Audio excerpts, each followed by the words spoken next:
and I usually do 1, 2, 3, going Three. live, and you're live. Hello and welcome to another day in the Milky Way. Yeah. And tonight Yeah. we got a great show for you.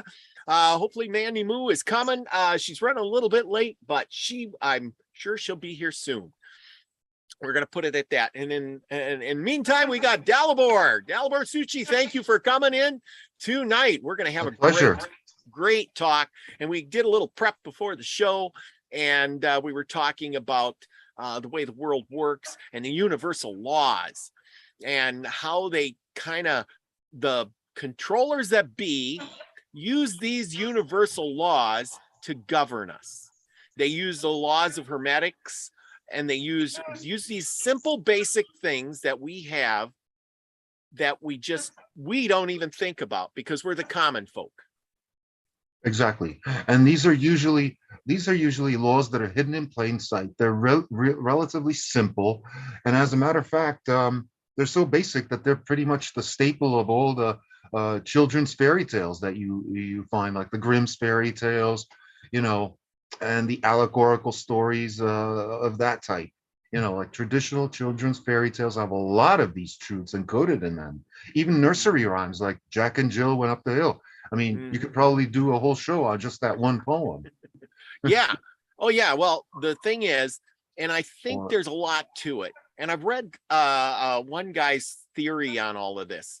And it was that people encoded things of history into the nursery rhymes and the myths and the legends because they seem childish and stupid, knowing that in the future somebody will figure that code out. Yeah, or like Humpty Dumpty. Yes. Yeah, that's obviously about some sort of a monarch. Yeah, except that it's not exactly certain which monarch it was. That it was somebody who had a great fall from grace, fall from power, and they couldn't put him back together again. Yeah. And how many kids haven't sang "Ring Around the Rosy, pocket full of posies, ashes, ashes, we all fall down." Yeah. And we always thought, what a cute little song. But where did that come from? The Dark Ages, from when the Black Plague was here. Oh, yeah, the Black Plague. Yeah, that's right. Yeah. But who thinks of that stuff? You think it's a kid's rhyme, but it survives today because it is a kid's rhyme. Yeah. Would it still survive if it was like put into, books?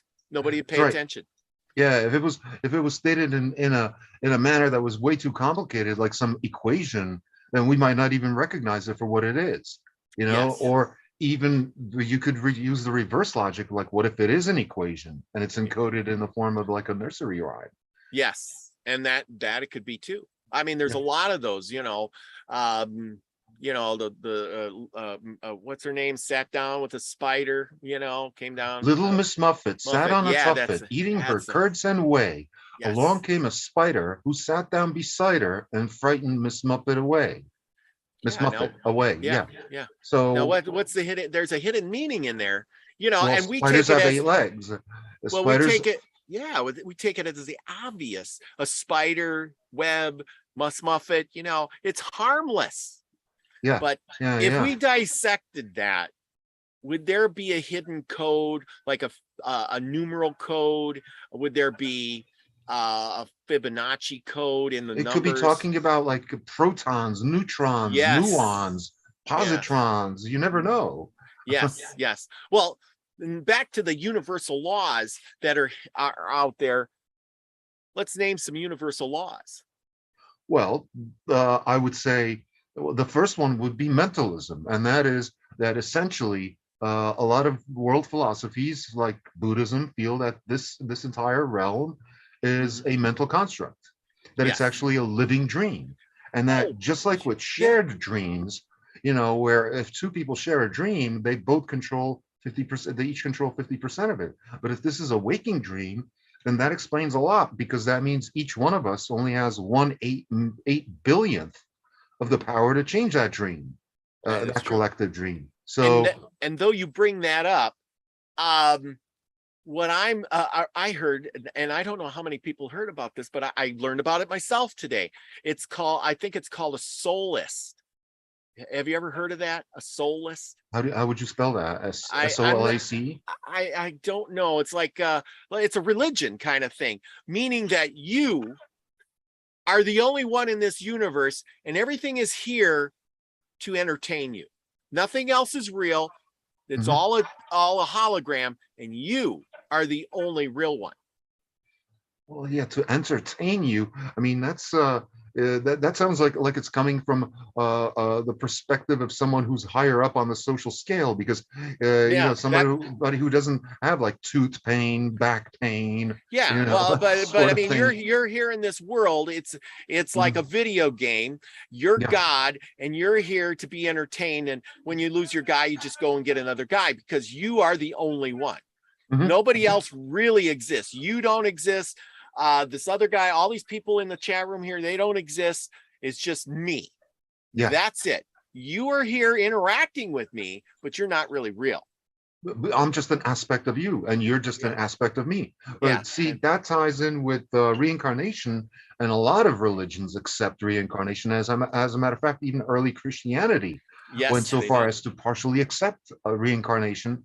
Some of Mm-hmm. the so-called heretical sects, like the Anabaptists, the Cathars, Mm-hmm. uh, uh, the other sects that were wiped out by the Catholic Church, they did believe in reincarnation, and there's a lot of Mm-hmm. objective evidence that'll give you pause to believe that yes, this is in fact a real phenomena.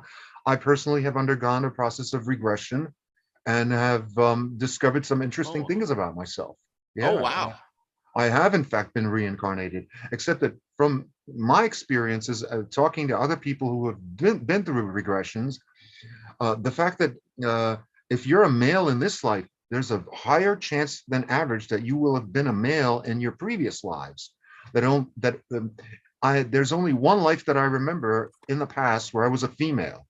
All the Mm-hmm. other lives I've been male, Mm-hmm. and everybody else tells me the same thing. Like if they're female, they were Mm-hmm. mostly female in their previous lives. Yep. So it's not. So you could almost say that even the soul has a gender, Mm-hmm. so to Yeah. speak. A fate. It favors one more than the other. And And that I've read the Journey of Souls. I don't know if you ever read the Journey of Souls. I no. listened to it on audiobook. But this guy, he's a therapist and he regresses people. And he Mhm. regressed so many people that he's got this like uh book of what he wrote it all down. And he says, yeah, these are the characters. And like you said, most of the time they retain that gender. They do change and come back as a man will come as a woman, but they still end up acting more manly, even in that womanish body, Yeah, because their soul is still man. And exactly.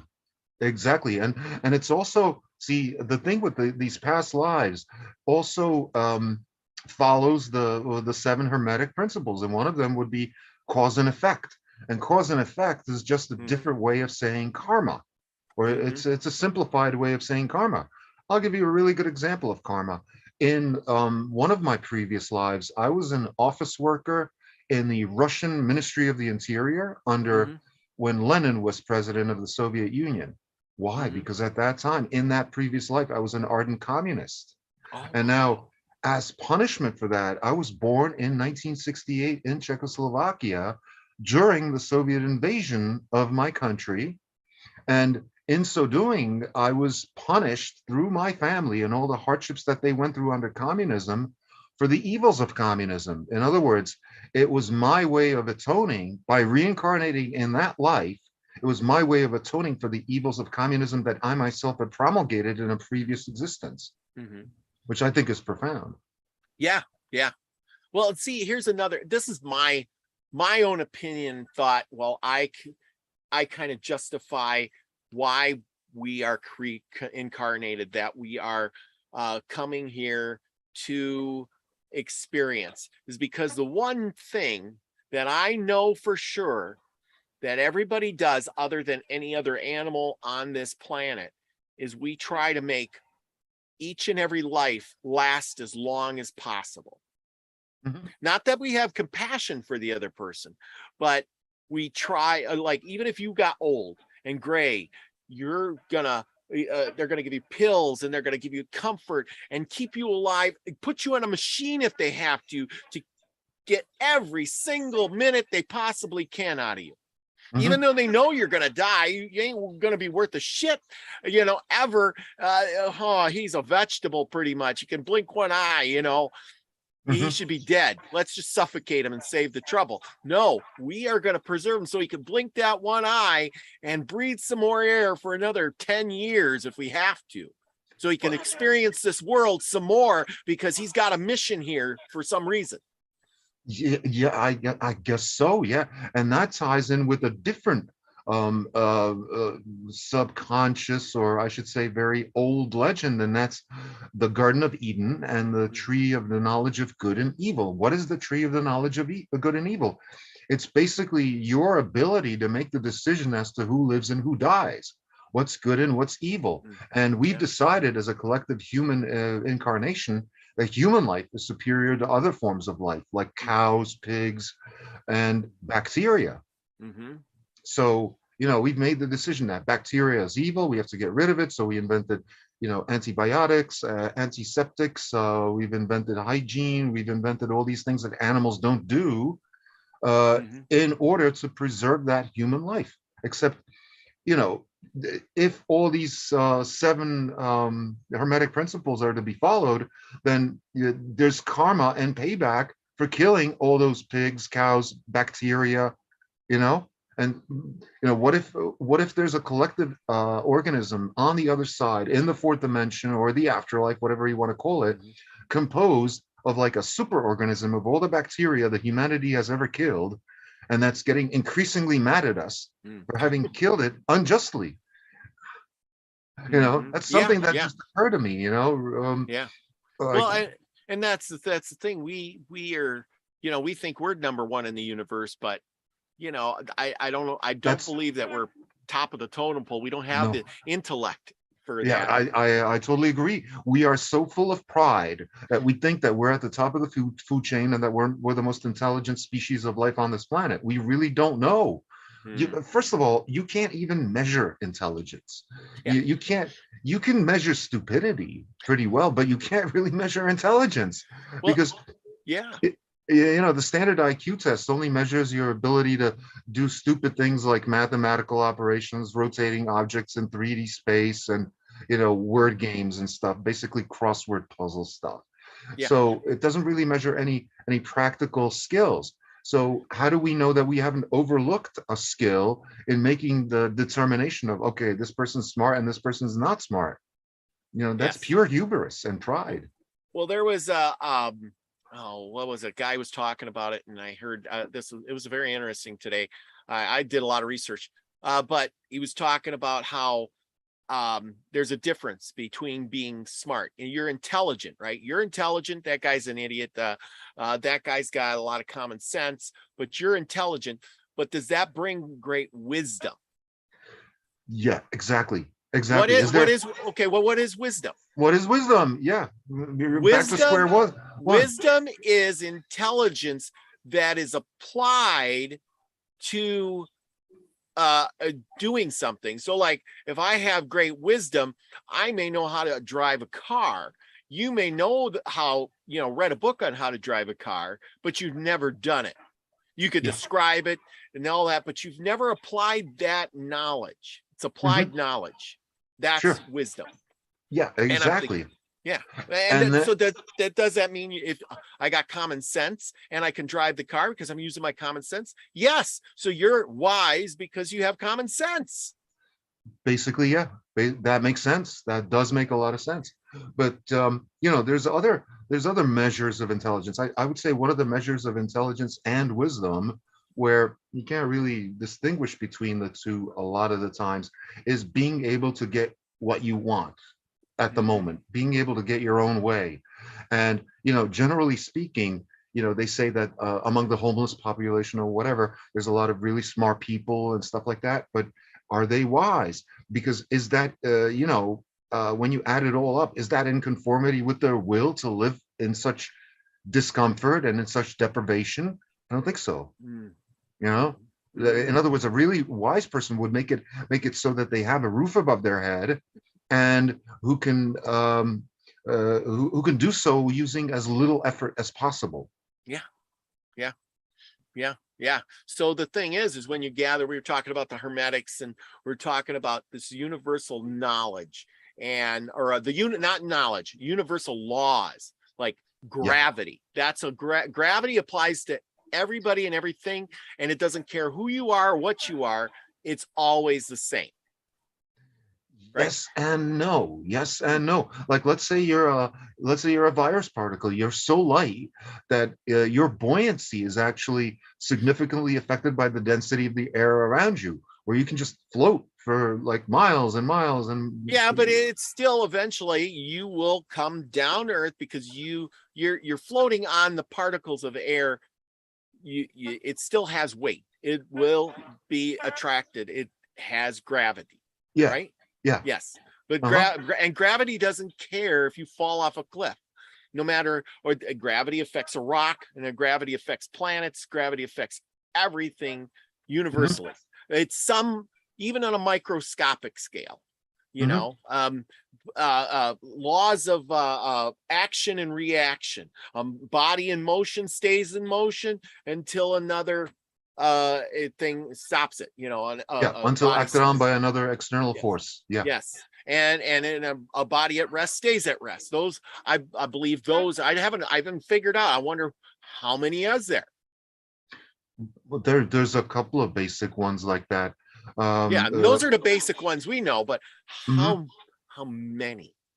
That's the Yeah. thing, is ones we don't perceive. Those are the simple ones. You know, Yeah. like Einstein with his energy, MC squared kind of thing. You know, Hmm. everything is energy, and you can't destroy the energy. Is that a universal law? Well, I think should be, I well, guess. yes and no. It depends on what you call destruction. I mean, if it means like disappearing from one dimension and reappearing in another dimension, because from all the evidence that we've seen, it seems like there is no death per se, and if life consists of, in its purest essence of just information, then you can never really get rid of information. You can only transmute it into like a different space or change it around, but you can't necessarily delete it. You can never delete information. Yes, yes, you can't delete information. It's there, it's always there, it's right in front of us. And I just did that show on the sigils and the logos and stuff like that. That it's all over the place. It's everywhere. We look at it every day, and we don't even know what we're looking at anymore. Yeah, Exactly, we just say exactly. that's a cute horse, or that's a cute little star, or that's Pizza Hut, Yeah. Or Starbucks. well, it's not just that, but it's also things like if you look up the shape of the baseball diamond, Mm-hmm. okay, and you flip it around, well, Mm-hmm. that looks exactly like the compass and square of the Freemasons. Mm-hmm. Yeah. That's the compass and square. Or if you look at the diagram of, say, a soccer field, well, that's a classical sigil because none of those lines are terminated. They all connect to each other. You have Mm-hmm. letters embedded in there. You have the C, the D, the T, the I. Uh, there's a couple of things like that. The shapes of various different types of antennas Mm-hmm. are also sigils.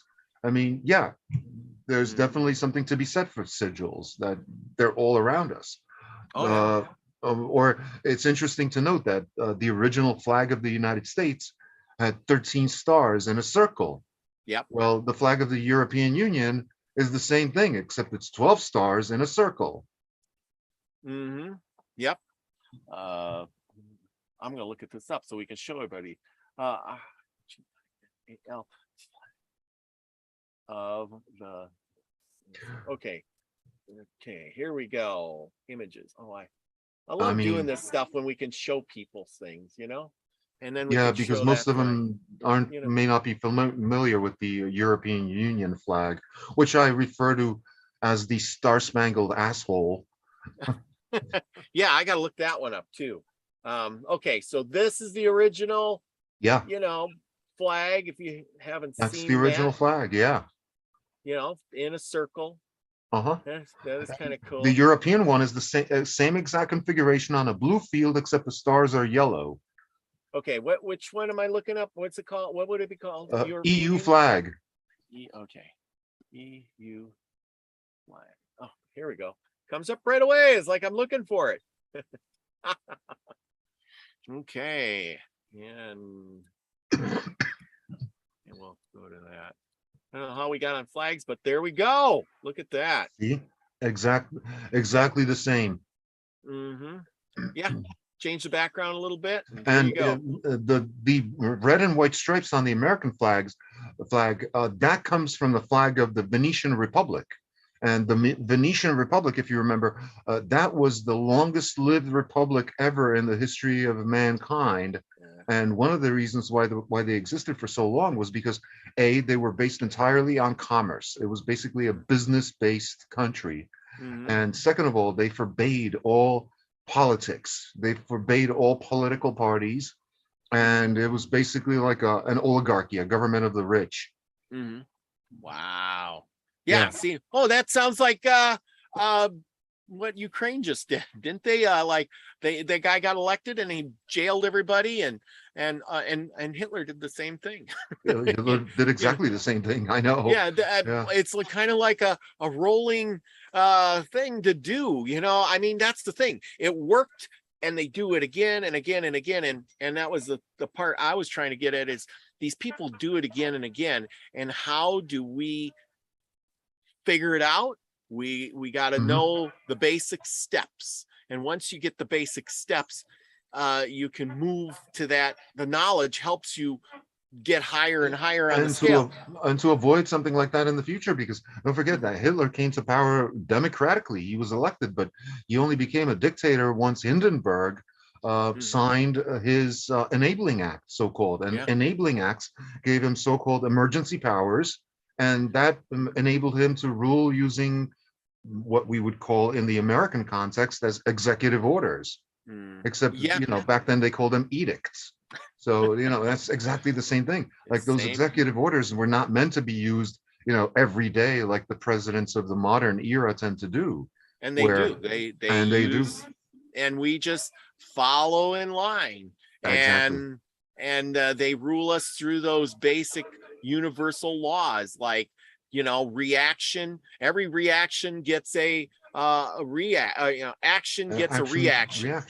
Just like they created maybe a virus, and then they had all these reactions that came afterwards. Well, in this case, I would call it a non-local causality, because they had the vaccines made 30 years before they actually busted out with the virus. Yeah, but I mean, they had the answer. And then they're just like, we're rats in a cage. They said, we'll put the cheese out. Yeah. And then the rats will try to get the cheese, but now they got to go through the maze and through the little hoop that we provided for them. And then they couldn't go around the thing, and they can finally get to the cheese over here, but they have to go through the little, fun house. exactly. And see, that's the thing. What these people that orchestrated this whole thing, they were kind of full of themselves, and they were full of hubris, because they assumed that everybody would go for this. Everybody would be like, give it to me, except that because if everybody took it, then it would not be obvious as to who's the one that's actually getting sick. They would say like, oh yeah, it must be some new virus, but now we can see that it's the people who didn't get the shots that are not getting sick.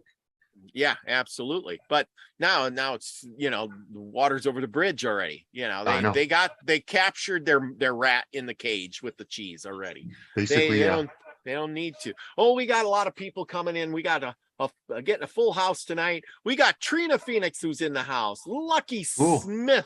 Cool. David Castle. I haven't seen David Castle in a while. Thank you for coming. Lori Edgerkin. I said that. Now my tongue is tied. Jargo is in the house. Thank you for coming. We got Smokin' G Sharp. Now remember, Smokin' G Sharp is a great channel. And I know her, yes. I was just on her show Wednesday, it was. So go check that out. We had a great thing. We talked all about, what did we talk about? Oh my God, ley lines. I had this cool little book about ley lines, if you can see it. Yes, Earth grids. Yeah. And I was supposed to be on I was supposed to be on a show with her, but for some reason it was one of those updates, and I couldn't get my audio to work on this machine. Oh no. Yeah, we almost had one of those updates here a little while ago, but luckily I got it Hmm. fixed because I'm calm, cool, and collect.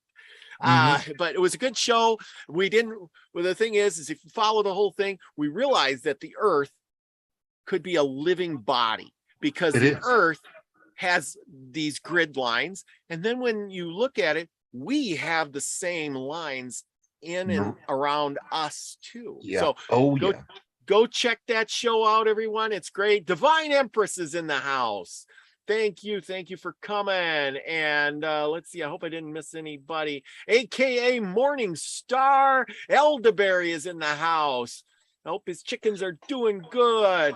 We got Jill Jared, who finally made a show live in a while. Thank Cool. you, and Courtney from all the stars over there, stars of the morning light. Thank you for coming. Yes. Anyway, Courtney hasn't made it to a show in a while, but I appreciate her coming. We got to get all these people on because we're going to do some work with Nina this week and next, and all the way through the month. We're going to be talking about ghosts and spooky spirits and all kinds of things that may pertain to Halloween.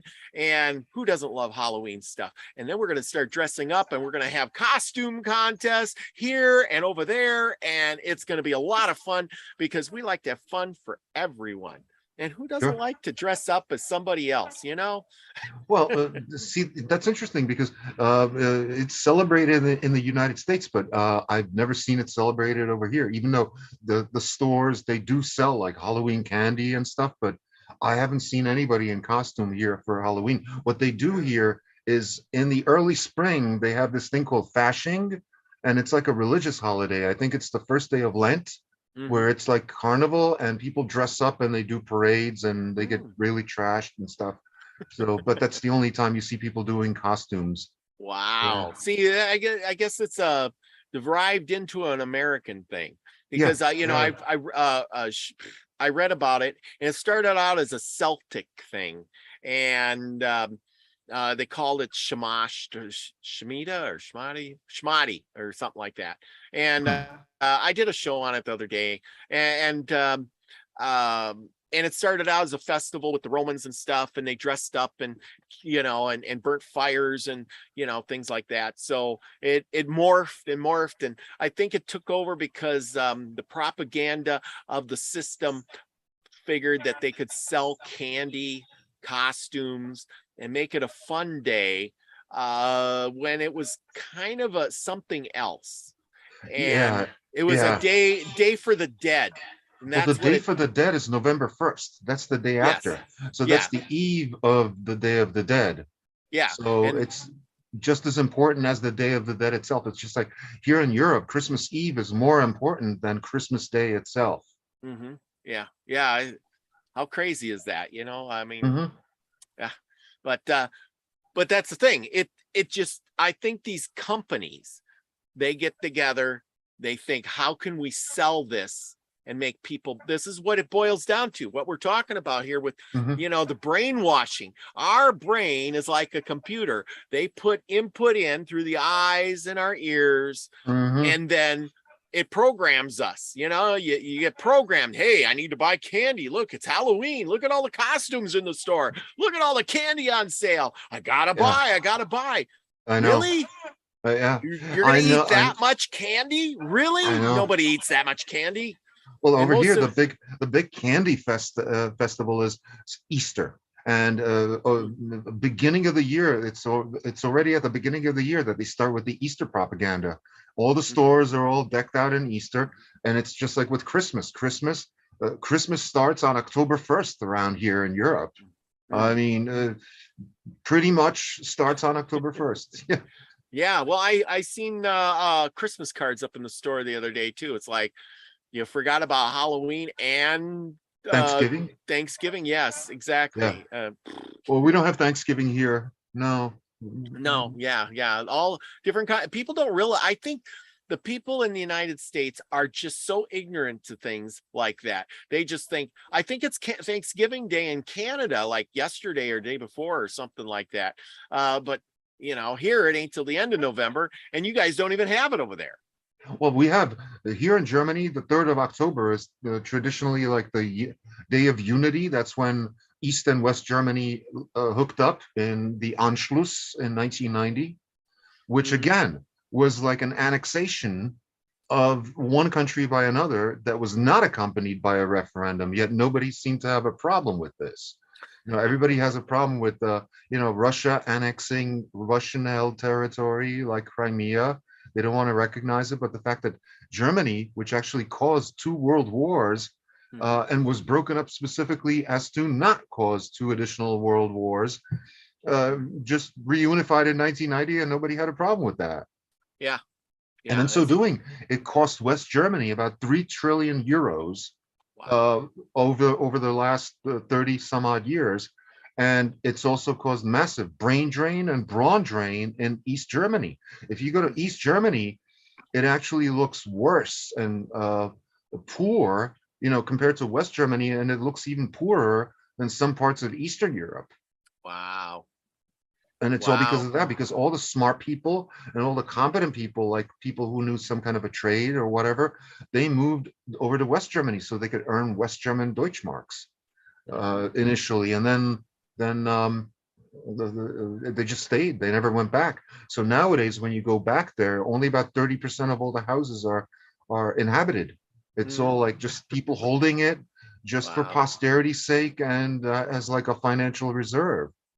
Wow. So that's why, even to this day, you can buy a house in East Germany for 50,000 euros, not a problem. And it's not in bad shape.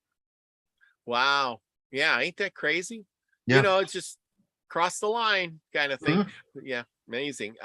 Yeah. Well, I think that's, you got the poor neighborhood and you got the rich neighborhood. Nobody wants to live in the poor neighborhood because there's probably more crime there, and the buildings ain't all, nice. Not really.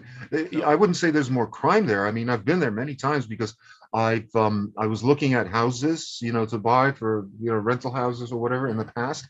And it's mostly senior citizens live there. Mostly senior citizens. So if you do have a house there, you need some kind of work done on it, you basically have to know how to do it yourself. Otherwise, you're not going to get anybody to do that work for you. Unless you pay them extra to come from here, West Germany, and or from Czech Republic or Poland. So which kind of defeats the purpose because you got to pay those people extra. Oh, yeah. A person kind of forgets that those countries are all right together. I mean, we think they're really big. I think in my head it seems like they're really big, but all in all, they're not. They would all fit. They're big as one of our states.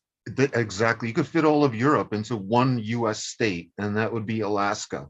And that's the whole of it. Where if you just take if you eliminate like the uninhabited portions like northern Sweden, Finland, Norway, where not too many people live, and just concentrate on the main area, you could fit that into New England, basically. And, in my discussions I've had with Mandi Moo, she said that, she can't imagine living in a country as small as this, or that you have like 56 different countries in the space of Queensland, which is one state in Australia. Yeah. And because it's so big and so spread out, you get used to that. Like I'm in North Dakota, and it's so spread out, and there's like, vast open spaces and not so many people, and you just get used to that. And when you go somewhere where there is more people, you're like, you feel crowded, you feel like there's so many people, and the traffic is so bad. I used to live in Wisconsin, and I didn't think nothing of the traffic or the people, and now when I go back, it's like it creeps me out. There's just too many. Yeah, I know. Yeah, I can imagine. I mean, I can't. I can't imagine, because the farthest west I've ever been in the United States was Michigan, and that was Lansing and Grand Haven. So I didn't really see much, you could say. But here in Europe, it's also since all of Europe basically looks the same in this area. If you cross the border, you might not even realize it, and you get out of your car and the people are talking an entirely different language that you don't remember, that you don't understand, which is also kind of crazy because you have I don't know how many languages there are, like 24 languages, 56 countries, and it's all concentrated. That's why we've been bickering since the dawn of humanity, is because there's two, we're kind of concentrated and we're all different and we all want to stay different, Yeah. you know? Yeah. And and you have some interesting divides, like between Germany and between Czech Republic, or that's basically the divide between the Iron Curtain, east of the Iron Curtain and west of the Iron Curtain, where all those languages to the east are Slavic languages, with the exception of Hungary, which is a Finno-Ugric language, not common to any of the languages in its surroundings. And then to the west of it, you have Latin-based languages like German, English, French, Spanish, Italian. So it's kind of a mind bender for people who've never experienced it. It baffles me after hundreds and hundreds and hundreds of years that all those people living in those smaller areas, being my border and your border. I'm French and I speak French, and you're just right over there and you speak German, and then you're over there and you're speaking Czechoslovakian, and over there you're speaking Austrian, and blah blah blah. You know what I mean. Oh yeah, yeah. Yet they retain their languages. I'm surprised it didn't melt and morph into like one gobbledygook language. I know. Why is that? Because of it's also nationalism and it's also pride. Because I'll tell you my own story. I lived for 27 years in New Jersey, which is half my life, on and off, which means not in one space of time, but in 3 different spaces of time. And I've lived 27 years here in Europe. So when I lived in the United States, of course, I was a young kid, so I lived with my parents, and at home we spoke Czech. And then when I came back to the United States the 3rd time, I moved in with my brother. So again, we spoke Czech in the home. He found himself a girlfriend. She spoke Czech as well, even though she was Slovak. But Slovak and Czech are very similar languages and mutually understandable. So we spoke Czech in the home as well. So it was also kind of an interesting situation. And there's a lot of immigrants who, especially from Eastern Europe, who come to the United States, who don't lose their language, who were then able to go back, just like I did, and integrate seamlessly into the culture over here. And I've in this country, on this continent, I've already lived in 4 different countries. So and it comes as a matter of convenience to be able to speak all these different languages, which a lot of people in the United States don't have to do, because English, first of all, is the global language, and most people over there don't speak any other language besides English. Wow. But it's also, like I said, it's pride and it's nationalism, and it's also got to do with preserving the cultural legacy of your ancestors. Yeah, which is important. I agree on that. I definitely agree on that. And that's the thing. And like, now here's a good question. There's a lot of migration into your country there from the Middle East. Oh yeah. Are they bringing their language and their customs and invading and changing things? Oh yes, yeah, pretty much so. I mean, I moved here to Germany in 2011.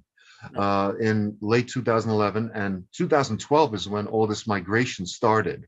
And it was almost like overnight, where it went from being Germany to being like New York City almost, where you would see like all these different people dressed in non-European styles of clothing and speaking languages I've never heard before. And sometimes it causes problems. I mean, and it's interesting that the city hall of this city where I live, which is a city of 40,000 people, for the longest time on their website that they said that there's only 520 of these migrants here, but only in recent years have they updated that to say that 1/4 of all the inhabitants of this city are actually migrants, and it shows. So not only with this influx of people from the south, from the Middle East, we've also had an influx of people from the east, from Ukraine. And that's also that's also driven up property prices, surprisingly enough, because there's a more of a demand. It's Okay. increased rents because the state is subsidizing all of these people's rents. So let's say, I had an extra house and I wanted to make some extra money, I could just tell the government, yeah, here's some free space. And they would ship me, some migrants there, and they would pay me 600 euros per person per month to house them. Wow. So Yeah. it's also Yeah. part of the official government policy, but that's also a kind of, they're speculating on the fact that they're losing German citizens to things like retirement. A lot of Germans are moving out once Yeah. they retire because you get a better deal on cost of living, purchasing power parity, that sort of thing, if you move to a place like Hungary or Estonia. But Mhm. it's short-sighted because it's costing Germany about 49 billion euros a year. Yeah. And in some areas, the rate of crime has increased exponentially, not because these people that are coming here are naturally criminals, but it's what immigration does to people, because this isn't their country. So they don't care if they like screw up their reputation, here by stealing or drug Yep. dealing or whatever. And they couldn't care less because they know that they're going back. They have a place that they can go back to. Mhm. So they have very little regard for the situation over here, and the local government has caved.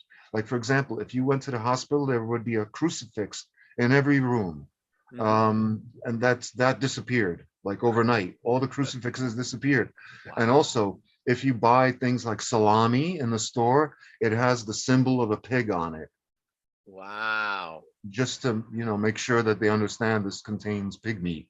You know, Wow.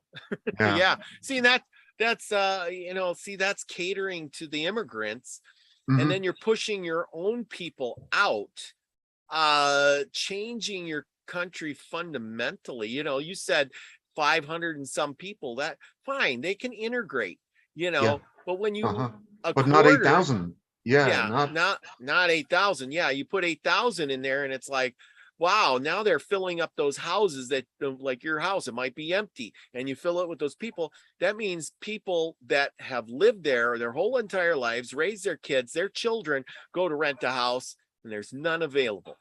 exactly. Yeah. Not just, well, it's a lot more complex of a problem because they have different ideas of what's acceptable and what's not. And Mhm. like I said, they don't care if they get a criminal record. Yeah. There used to be a public swimming pool, well, there still is a public swimming pool, but people just stopped going there because you had two instances of mass rape that happened Oh, there geez. and various other sexuality related incidents, Mhm. where they basically had to drain the whole pool and have people in moon suits come and clean it. So, Oh, geez. like I said, it's not because the people that are coming here are naturally immigrants. They're not, because in their own country, they're on their best behavior. But it's the Yeah. fact that they're in a foreign country that they don't care about. They're Yeah. only Well, here for the money because each one of them gets like all their rent, all their food, all their everything paid for, even their internet, plus 1,000 euros a month, just for wow. being here. I want to go there. I'm an immigrant. Well, see, Sit around and no, that's play the on the thing. internet. I make That, a lot of shows. that's because it's the policies of the left, and the way it works out is the left always wants more voters, while the right always wants more taxpayers. It's as if there were like, long, long ago in a galaxy far, far away, there was a planet with two countries on it, and one of them was Taxatia, and the other one was Inflatia. You know, it's the leftists, they just love like the tax and spend aspect, while the right loves to inflate the currency, raise interest rates and stuff like that. So And you're like stuck between two incompatible systems, where the only way humanity goes forward is if we get rid of this, if we oh yeah, just yeah. Well, and totally here you're exactly stop operating based on ideology but based on facts. and here's something interesting. Speaking of right and left, and this goes with the brain. And I did a lot of research today, and it was talking about the brain. You got a right half and a left half. Your left half is your scientific half. Yeah. that, figures out equations and, does things scientific. And your right side is your creative side. Hmm. And that, you draw pictures, whatever, make it simple. But if you're right brained, you can be controlled easily, it says, and if you're left brain, you're more of a controller. Yeah, but there's Well, other ways you can be controlled if you're a left brain person. well, yeah, but I mean, I'm just, on the basic parts they were saying, Hmm. if you're Sure. more of a righty, you're gonna, you're gonna be easily or swayed or whatever. But the bully on the street's gonna be the left-handed brain, because Hmm. he's scientific. Anyway, and I'm thinking, well, that's the thing, there's a lot of creative people out there nowadays, they encourage creativity, and all of that. And I'm Not thinking, necessarily. what do you N- mean? Not necessarily, not in the school system, because if you look at all the subjects and you go down the list, Hmm. those are mostly left brain subjects. I mean, like mathematics, Yeah, history, yeah. Oh, yeah. all of that is left brain stuff. I mean, there's very few courses, at least for my curriculum in high school, that was devoted to like art or Yep. music. We didn't have a single music course in grammar school or high school, and Hmm. only one art class in high school. That was it. Yeah, we had art class, on band and stuff like that. I think there was creative outlets. But yeah, there was a lot of math and stuff. But that was back in our day. And I think today, I think they using that creativity to do other things. Hmm. Not necessarily, I mean, you're still trying to, you got to have a person that's competent to read, write, and get along in society. But by meaning create, what it's different creativity than when we were growing up. Well, yeah, definitely, yeah, because the culture has changed. The Yes. culture has basically become simplified. I mean, Yeah. when I was a kid, stuff like fine art meant, like paintings that would take like uh, years to produce, that you couldn't just like draw, but nowadays art is like Jackson Pollock, just Yeah. some guy throwing around cans of paint. I mean, that's Yeah, and not he art, takes a in my banana opinion. and tapes it to a board with a piece of duct tape.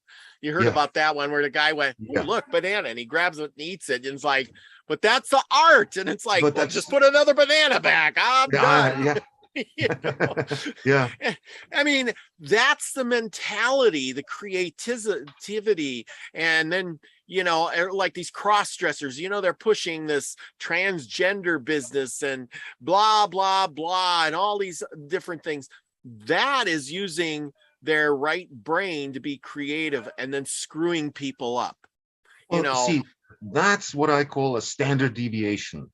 I know I'm misusing that term, that it's actually a mathematical term, but that's one of it's a standard deviation because it's one of the deviations that's permitted by the government. It's just like, tattoos or piercings or whatever yeah. that used to be socially unacceptable. But Yeah. nowadays it seems like everybody has them, Yeah, and and it's allowed. back in our day, remember? Oh, don't get a tattoo there. Somebody might see it. Oh, Yeah, you got to be 18 and you don't want nothing radical. Now you see yeah, these people, they'll tattoo their face, everything from the neck down. Sometimes they tattoo their head, their face, their lips and things hanging yeah. off. And I mean, before it Uh, was like, I remember the first time I seen a guy with an earring in his ear and I thought, what the fudge is that? Yeah, yeah, yeah. And See, that's a and standard deviation. That's allowed. It's permitted by the government because they don't want you to deviate in other ways. See what yeah, I mean?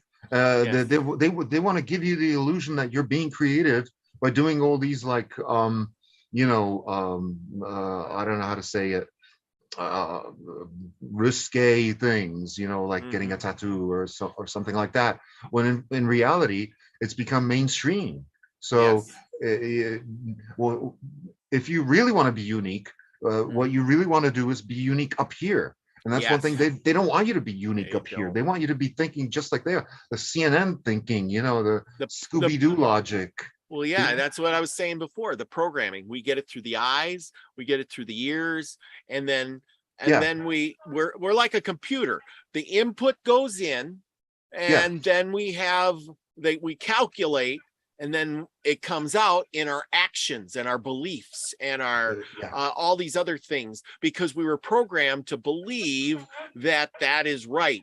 That banana taped to the poster board with a piece of duct tape is art, and we believe it because we were told it and we were programmed. Which people who weren't programmed look at it and say, the guy who picked the banana off says, hey, it's just a banana with some duct tape on it. What are you talking about? Exactly. Yeah, exactly. And it goes to, it's just like with the news. We're being, back in the past when we were kids, if it was on TV, if it was in the news, it was important, right? But nowadays, just because it's on the news doesn't mean it's important. As a matter of fact, it's there to sway public opinion and to make us think about stupid shit that doesn't really matter. Like Will Smith slapping some guy. Like, why is this news? Why is it? It's almost as bad as like the local newspaper, like, you know, brave teen rescues cat from tree, or stolen skateboard recovered. You know?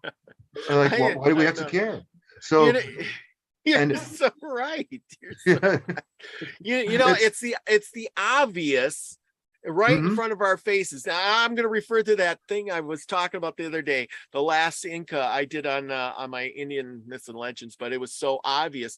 So they had the friar, and he's telling the Inca, you know, king, hey, you know, all about the Bible stuff. He must have did a hell of an explanation, because after he got done, he looks at him and he profoundly says, you want me to trade my whole life's beliefs and religion for a dead man on a tree? Yeah. You know, literally mic drop, you know, like, what? Exactly. Exactly. He's seen it for, you know, really what it, you know, face value, you know, like Mary had a little lamb kind of value, you know, it's just Mary with the lamb, and it's, you know, what? Exactly. It's a god that appears only in like a storybook called the Bible. You know, it's it's just a storybook character, and you want me to devote my life to this thing? And that was Atahualpa, and they burned him alive for that. Yeah. And they said, you know, in the end, they were like, we'll help you out, we'll spare your life or something if you, and then he broke, and he says, okay, fine. And they baptized him, and he converted and whatever. And then they strangled him before they burnt him alive.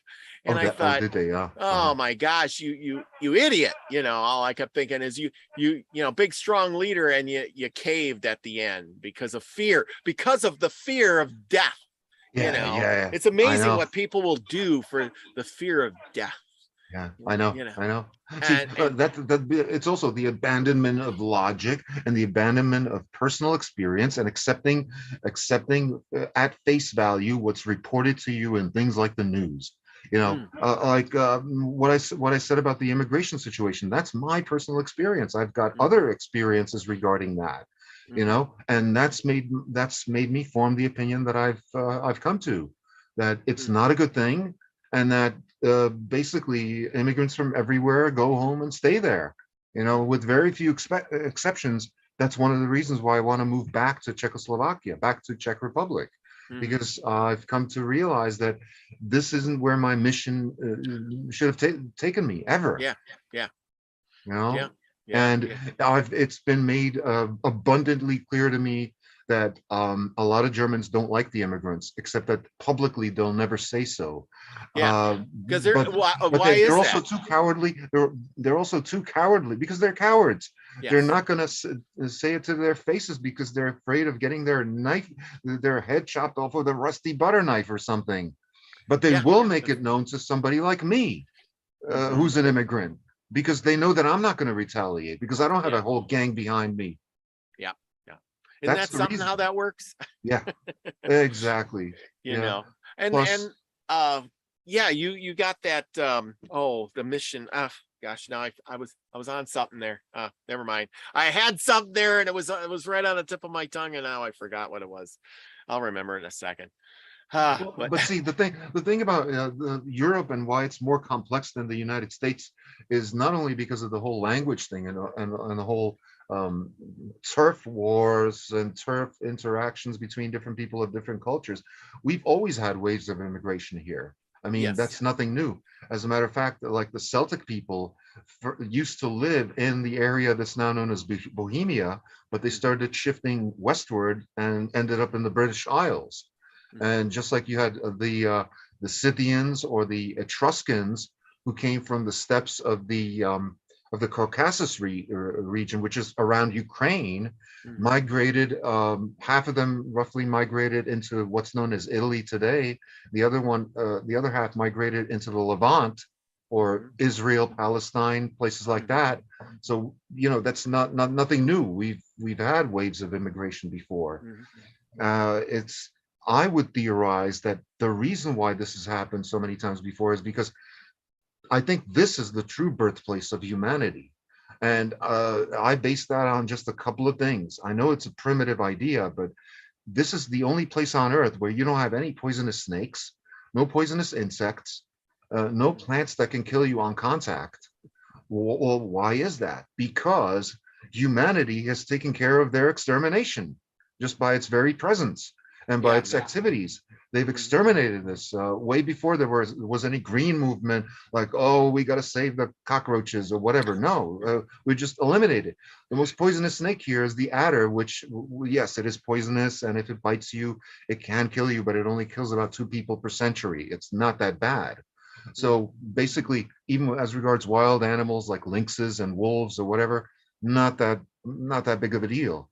Mhm. Basically, if you were stuck in the woods somewhere in midsummer, there's nothing out there that can kill you. Nothing except the cold. Yeah. Yeah. There you go. Back to the thing. The last thing on my list there was I remember what I forgot was free will. Remember we were talking the laws and then the Yeah, hermetics and stuff. But the big thing that we all have is the free will. Like you were talking about moving and about yeah, these people not voicing. The thing is everybody has free will to voice, but then you censor yourself. yeah. You have the free will to do whatever you want, but how come we don't?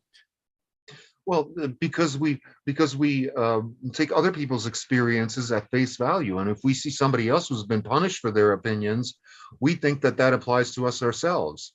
Just Mhm. because some politician gets punished for saying something, doesn't mean I'm going to get punished for saying the same thing. Mhm. Because Yeah. I have every right to express any opinion that I want to, and it says so in the United Nations Charter of Human Rights Yeah. that I have the right to not only say whatever I want, but I have the right to use any kind of medium at my disposal, whether that's radio, TV, records, Mhm. whatever, Yeah. cassette tapes. So Yeah. also, they're cowards. Like I said, Yes. most But people that's are the thing cowards. is you have the free will, but then people don't use their free will. Exactly. They Yeah. censor themselves, and that's what's Hmm. gotten us into a lot of the mess we're in today is Hmm. because they'll take I'm going to pack my bags and I'm going to move. I have the free will to do that, but I have the free will to speak out, but I'm not going to do that because I'm Hmm. censoring myself because I'm scared, or Hmm. I'm not going to do these other things because I you choose your path, and a lot of times people make decisions, yeah, that are safe. Exactly. Yeah. And also, but in the process, they're actually becoming less genuine of a person because they've Mm. either modified their personal opinions to suit that of what they perceive the general society wants. But Mhm. in the process of becoming a fake person, they're attracting other fake people towards themselves. Because Mhm. if those aren't your real beliefs, your real ideas, and on the basis of that, people are attracted to you, then basically all your relationships are phony. The only way to have real relationships is to be a real person, warts and all. Yes, Uh, yeah, genuine person is hard to find nowadays because yeah, everybody wants to be someone they're not, and that is sad.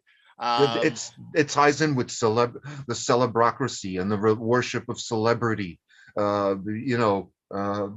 People want to be like this guy, that girl, whatever, and that's senseless because you can't judge yourself by somebody else's laws or somebody else's values. You can only judge yourself based on whether or not you've fulfilled all your own personal precepts or you've yeah. lived up to your own personal laws. And Yeah. I have some pretty stringent personal laws that I'll just never transgress, that are a lot more stringent and a lot more strict than, like, say, Roman Catholicism or Judaism or any of that. Yeah. Well, I think you named one of the other things I wanted to mention tonight too is uh, what is the most important thing in your life? Freedom. Okay. If there is no, if you get, It's no, not that's a thing. Well, sort of. I was thinking, okay, and this guy was talking about, and he said, he says people will name family, friends, you freedom, but your principles should be the most important thing in your life. Like freedom would be agreed. one of your Yeah. principles. You Yeah. know, Hmm. you're the thing you were just talking about how your standards to you, your principle is should be the Hmm. first thing on the list, which means all the things that matter to you. Hmm. Uh, yeah. And people don't stick to their principles as much anymore. They're worried about what other people think, so they'll Exactly. change them Yeah. because of somebody else. And Exactly. Yeah. it, And it's just like, the hypocrisy with the whole vax thing. If you ask any of these people, like, why did you get vaxxed? Every single one of them was going to tell you, well, so I could get my freedom back. None of them said they were getting it so as not to get COVID-19. No, because they knew that it was, on some level, they know that it's like well, overblown. It's just a brand name flu. yeah. And if they would have stuck to their principles of, I don't need that, Yeah. I'm not going to get that. You're not going to change my mind. Hmm. Well, you can't force people. They really never forced anybody. They gave them their free will to take it. Well, you're going to lose your job. Well, I can't lose my job. Well, if Well, everybody not just in every. said, I'm done, I'm not going, I'm not going to do it. Well, they Yeah. couldn't just fire everybody. Yeah, I know. But see, like, for example, here in Europe, right around the corner, you got Austria, and in Austria, they were going to fine people, and some people actually paid a fine of like 3,000 euros a year to exist as an unvaccinated person, and a lot of Wow. those all those fines wound up getting refunded, by the way, when they rescinded that. But in like Estonia, they made it impossible for unvaccinated people to shop at certain grocery stores. So some of them, were couldn't buy their own food.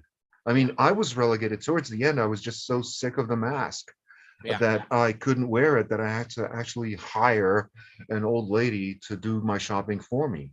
It Yeah. was that Yeah. bad. Yeah. Yeah. But see, that was your free will, your principles. You didn't Mhm. succumb to them and say, fine, just give me the shot and I'll go to the post office myself without the mask now because I, you know, I, Yeah. I, I just gave up everything I believe in. And I Mhm. believe that wasn't right. So I just said, I got my freedom. There you go. Yeah, exactly. Except that, how many other things do we know where our freedoms are being infringed on that we're not even aware of?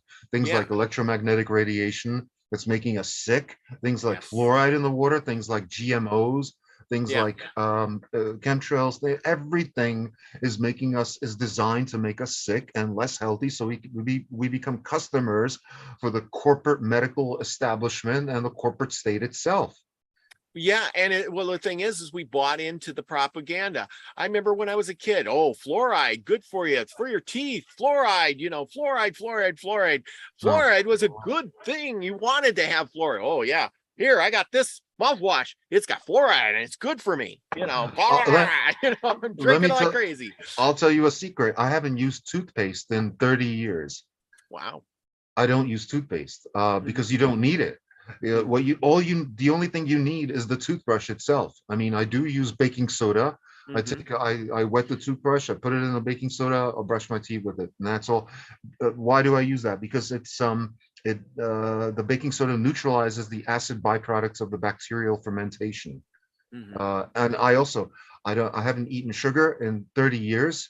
Wow. Uh, Yay, I good for avoid you. all pharmaceuticals. Hmm. Because I know that sugar is deadly. Sugar is one of the ways that diet kills you. And in the United States, you notice that most people over there are fat.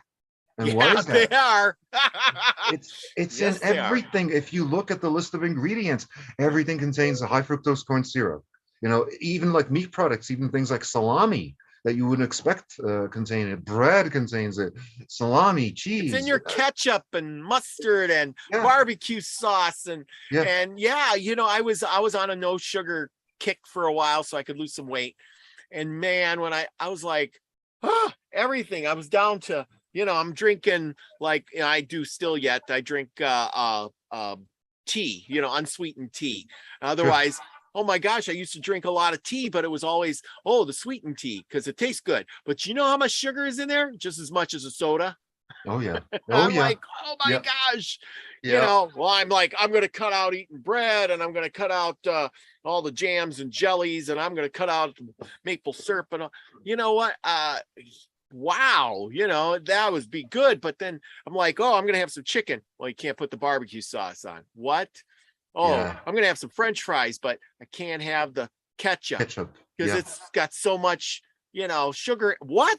I'm like, yeah. And you everything. everything contains it. Yeah, and I would argue that sugar is the number one killer of people in the Western world, because especially in the United States, and most people are not willing to consider that as an option of just giving up on it, because a lot of people say, how old are you, how old are you? And I'm like, well, I'll be 55, right? Yeah. And they're like, how do you stay so young? And I'm like, well, one of the things I do is I don't eat sugar. I don't. And the only sugar I do eat is like the occasional cough drop, and I only take that when I'm about to go live or whatever, so I don't cough my brains out, Yeah. from speaking, which I don't normally do because I live alone, and Yeah. you know how it is.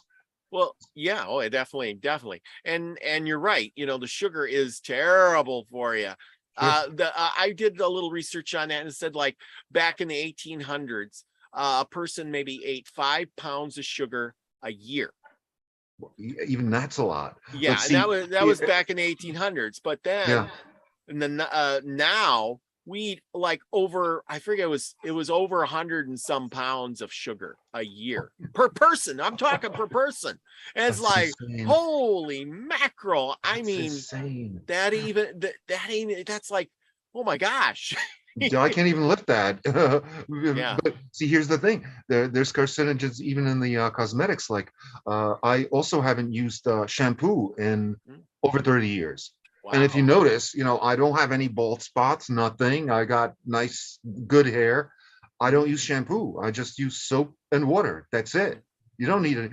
You don't need anything else. And if you Mhm, rip out some of your hairs, well, it's supposed to come out. It's supposed to be regenerated. mhm. You know. You want to hear something I You heard know the other why? day? Oh, Because go ahead. sodium lauryl sulfate is a carcinogen, and it absorbs itself into the blood, and it crosses the blood-brain barrier, and it comes in through your skin, especially when the skin is heated up by the hot water in the shower. Oh, yeah. So that's why you don't want to take anything that contains SLS or sodium lauryl sulfate or methyl isodiazole. That's another one. That's a Mhm. carcinogen found Yep. in shampoo. So, Mhm. if you just eliminate these carcinogens, you might as well just light up a cigarette, which is healthier than taking a shower with shampoo.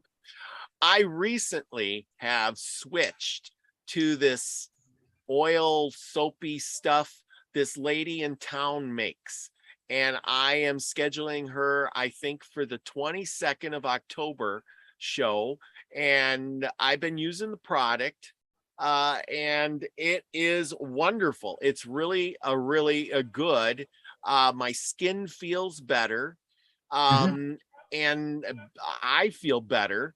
I think I hate to say it, but I think that the soap has like estrogen in it or something too, No, or no, you know what something it, that's making, but I noticed that I feel better too using the soap you know what that it I got. is? What? I think I know what it is, because at one point I was making my own soap Oh, out really? of, yeah, out of fat and sodium hydroxide. That's the thing. If you use fresh soap, a lot of the sodium hydroxide doesn't get properly digested by the fat. And so you have like blobs of like areas of sodium hydroxide, which is lye, which Mm-hmm. means that it actually rips off the top layer of your skin a little bit. Mm-hmm. And in so doing, it's exposing the skin to more oxygen from the air. So that's why you get that tingly sensation after you've washed with natural soap. I've since stopped making my own soap because it takes forever. And I instead buy what's called, in the US, they call it castile soap or Castile soap. Mm-hmm. Here in Germany, it's called Kernseife. or core soap, and it's just soap, pure soap with no additives in it whatsoever. No Hmm. perfumes, nothing. I don't. I also don't use any kind of perfumes, none. If I do want perfumes, I'll use vanilla extract. Mm-hmm. So yeah, I do smell like a Danish. You know. But that's not so bad. No, no, I like that smell. Yeah, I It's actually like like. coming into a house and somebody's baking cookies and you're like, Yeah, oh, that's so good. You know, they do that to sell houses too. You know, they yeah, bake cookies in the yeah, oven and yeah, somebody or walks in pizza. and goes, oh, I love that. Yeah, yeah, I'm um, aware of that. Yeah. so the big one I found out the other day, and I didn't know this, was they were talking about Teflon, like, I also don't use and Teflon. Yeah, I got and rid of it. they said that the manufacturer of Teflon, they put in all the pans DuPont. and stuff and things. It's on everything. It is contaminated the whole world.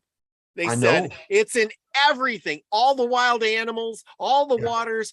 It's everywhere, unavoidable. Everybody has it in their system, and I'm thinking, oh my God, Mhm. we've ruined the planet. I know. I Teflon. as soon as I found out about this, this was also maybe about 20 years ago. I got rid of all my Teflon pans. I don't use it at all because you know how toxic it is. If you have a parrot in your home, in your kitchen, Yep. and you overheat that thing, like let's say there's not enough oil in it or not enough food in it or whatever, and it Mhm. starts overheating, Yep. that parrot will die in 24 hours. That's how toxic it is. So. Wow. See, and I didn't know this. And I'm like, oh my gosh, and it's the Mhm. same with plastic. They were talking about plastic, how the little fibers Oh, of yeah. plastic, they're finding them inside of chicken eggs, Yeah, because it's contaminated everything in our world. not just that, but bisphenol A, which is a plastic hardener, and bisphenol B, those are not only mutagenic, but they're also transgenic, which means that, for example, when a fetus is exposed to it, it could switch genders. Mm, Because it's also a xenoestrogen, which means that it's a phytoestrogen that mimics the effects of real estrogen in the body by causing like a hormonal cascade and a similar set of biochemical reactions as if you had ingested actual estrogen.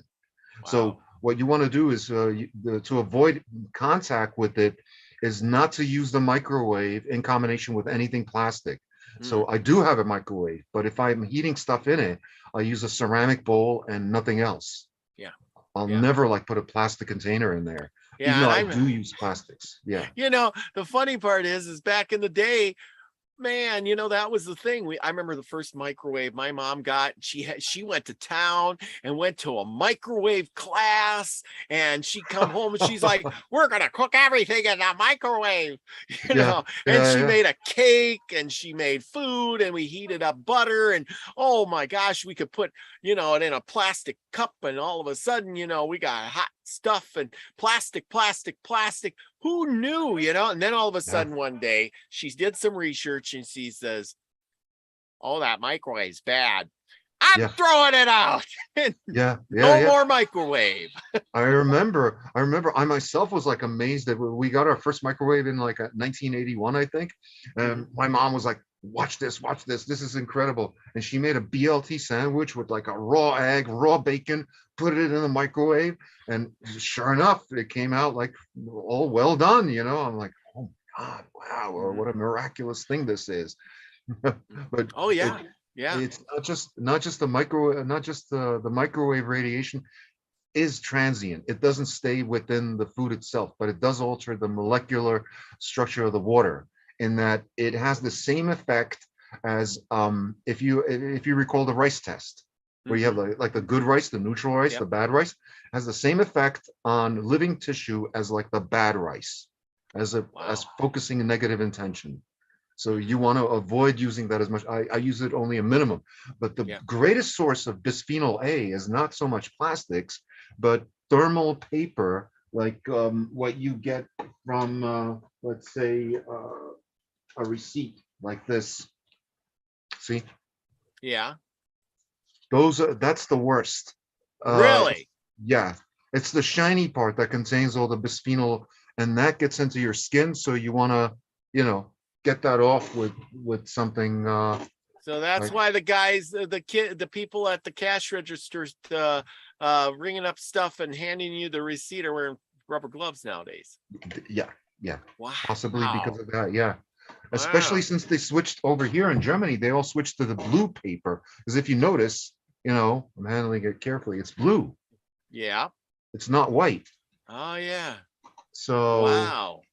Interesting. I didn't even know. Wow, we're finding out stuff tonight. uh-huh. People, you should be so lucky to be tuning in for all of this. Only on the Milky Way will you get this kind of information that'll save your life Yeah, because for the these are future. answers to questions that most people don't even think of asking. Yeah, They yeah. they think, that the whole world is just like the United States. But, Mhm. I've visited a lot of different countries. I've lived in a lot of different countries, so I can compare, what Mhm. it's like to live in the United States versus other places. Mhm. And objectively speaking, um, I wouldn't want to live in the United States. No offense, I wouldn't.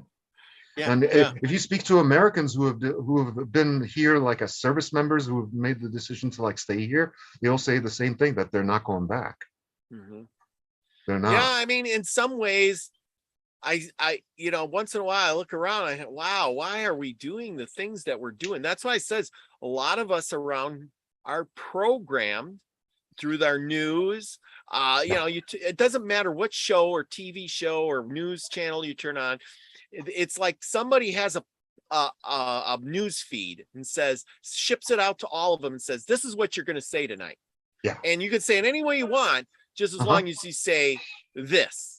Yeah, yeah, exactly. Yeah, but it's also always got that hidden propaganda in it that you might Yeah. not even realize. Like Mm-hmm. when I was a teacher, I was a high school teacher, and I told my students like what it's like to be a student in the United States, and they were shocked when I told them that students have to recite the Pledge of Allegiance at least once a day, and Mm-hmm. they were like, the kids themselves were like, well, that's brainwashing, and I'm like, Yes. it is brainwashing. And in the United States, like my girlfriend, when I invited her to come visit me in the United States on more than one occasion, she noticed that everywhere you look, there's an American flag. Whereas if you come here, Mm-hmm.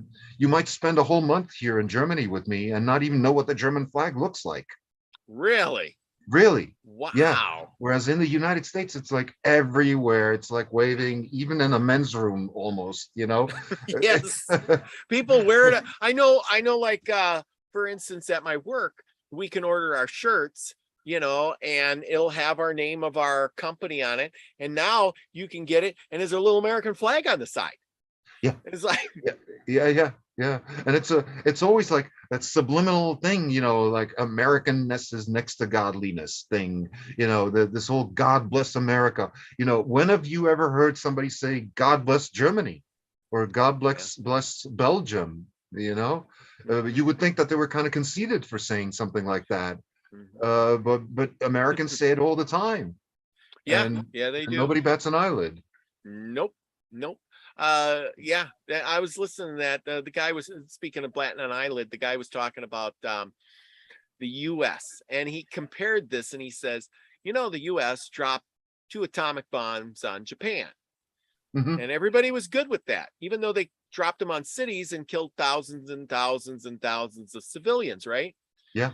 But now, if this war in Russia goes on, if Russia would drop a bomb on, say, Ukraine, and even kill some civilians or something, oh boy, the world would be outraged. Yeah. Yet, if the U.S. went and dropped one on Russia, would they just applaud and say, "Yay, good for them"? Yeah, yeah, I know. They probably break out in chants like USA, USA. But Yeah, like it's all right that's for us to do it, but if anybody else does that, it's that goes to really show bad. you that the USA is one giant cult. It's Yeah, cult programming, and people don't it is. realize it when they're inside the cult. It's only Yes. when you step out of it and you look back and you say like, "Oh my God, that is so cultish." Mhm. It's because they keep repeating it over and over and over again. United States is the freest place on earth. It's the richest country on earth, and Mhm. none of that is true anymore. It may have No. been true back in 1950s Yeah. or 60s, but it's no longer true. Yeah. Not Well, by a now long shot. we don't make a lot of stuff here, and we're become a service economy, and we depend on other countries to give us the products that we need so we can continue on. But Yeah. at some point or time, what happens when those products stop?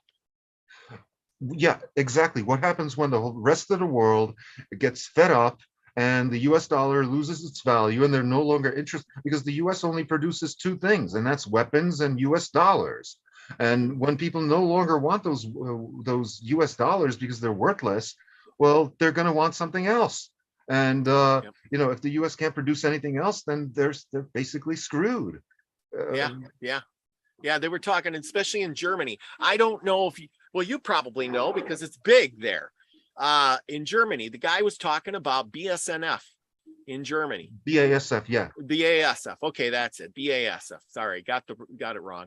But their site is 10 miles square. Yeah.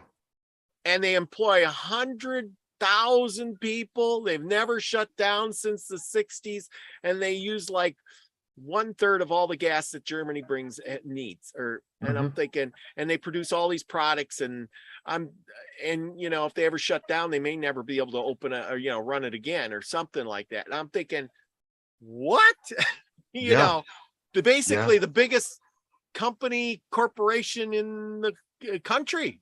Yeah, one of them. Yeah, it's a huge company. Yeah, I mean, especially like the industrial section of Germany, which would be the western section along the border with Belgium, Luxembourg, and France. That's the Ruhr Valley region. That's very industrialized. You see all the big cities there, like Essen, Hagen. All those big cities, and you have big industry even in Eastern Europe. But that's also kind of on the decline because we're also trying to be like the United States in a lot of ways. Like before the Iron Curtain came down, like the second largest steel company was in Kladno, Czech Republic, and that was Poldi.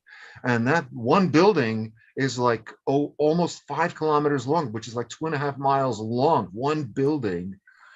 And they produce the steel for everything from like the Sydney Harbor Bridge to like I think even the George Washington Bridge, like a lot of big steel projects that they did. And nowadays it's all shut down. Yeah. Wow, that's crazy. Yeah. We've almost went an hour and a half. Yeah, Mary Simon says, "Where's Mandi Moo?" I don't know what happened to Mandi Moo. I thought she was coming. I Yeah. got messages from her, said that she was coming, and Delbor, you said that she was coming. I don't know what Yeah, happened to her. something must have come Maybe up. something Yeah. come up, but we love you, Mandi Moo. If you're listening to this, there always be a next time. But thank you so much, Sure. Yeah. everybody, for coming. We got Trina who showed up. Thank you, Trina. Man, Michelle Can-Am Free, our love girl, Yeah. she's here. Let's see, who else did I hope Truth Seeker 2 came to visit us tonight. I appreciate everybody. David Castle, thank you. I haven't seen him in a while. And everybody in the future who will come and watch this show, because it's full of eye-opening stuff. Yeah. And we'll have to do this. We'll have to do this again. Sure. Yeah. Would be glad to. Absolutely. Absolutely. Hopefully Mandi Moo can join us. Yeah. There we go. And All right. Smoking G Sharp, go check her out. Check her show out that we did earlier this week on Wednesday. Remember, everybody, go out, do something nice for somebody. This is the minuscule time you actually have on this planet in the vast cosmos. Go out and do something nice for somebody. Make somebody's day. Give them a smile if you got nothing else to share. And go out and be the frequency you want to receive, everyone. Love you all. Peace, everybody. There we go. And